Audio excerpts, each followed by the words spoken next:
ગઈ તારીખ 25મી જાન્યુઆરીના રોજ થોરડા પોલીસ સ્ટેશનમાં એક ગુનો બનવા પામેલ, જેમાં ફરિયાદી પોતાની ભાભીને હોસ્પિટલમાં દાખલ કરેલા ત્યાંથી પોતાના ઘરે જતા હતા.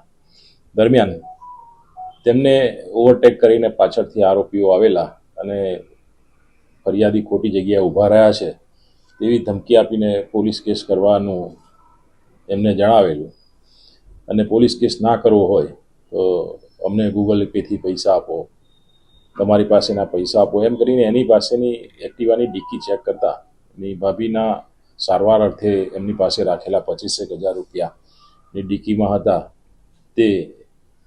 તેમાંથી 2,000 રૂપિયાને પરત આપી 23,000 રૂપિયા આ આરોપીએ એની પાસેથી પડાવી લીધેલા. ફરિયાદીને એની ગંધ જતા કે આ પોલીસ નકલી છે, જેથી એણે 100 નંબર ઉપર ફોન કરી અને પીસીઆર વાન જતા પીસીઆર વાન એમને થોરાડા પોલીસ સ્ટેશન લઈ જઈ અને ગુનો દાખલ કરાવેલ. પોલીસને થોરાડા પોલીસ સ્ટેશનના PI incharge PI R Rane સાહેબને આની બાતમી મળતા આ કામના આરોપીને પકડી લાવી, જેમાં એક મેઇન આરોપી છે સલીમ, તેમજ એની સાથે બીજો એક કાયદામાં સંઘર્ષમાં આવેલો કિશોર, 2 જણાને પકડી પાડી અને એમની પાસેથી જે તેઓએ પડાવેલ 23,000 રૂપિયા તેમજ ગુનામાં જે એક્સેસ વપરાયેલું એ એક્સેસ નંબર પ્લેટ વગરનું એની પાસેથી કબજે લેવામાં આવેલ છે.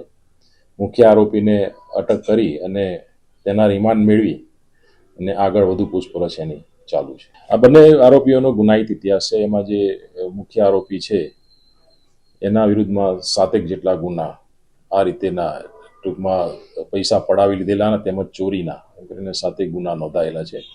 જે કાયદાના સંઘર્ષમાં આવેલો કિશોર છે એના વિરુદ્ધમાં પણ 2 ગુના નોંધાયેલા છે. ફરિયાદીને જેવી રીતે પોલીસ કેસ કરવાની ધમકી આપીને ફરિયાદી ડરી જાય તો એની પાસેથી આ રીતે પૈસા પડાવીને ગુનો કરતા હતા. એમાં બીએનએસની કલમ 308(2), 115(2) અને 54 મુજબનો એમના વિરુદ્ધમાં ગુનો દાખલ કરવામાં આવ્યો.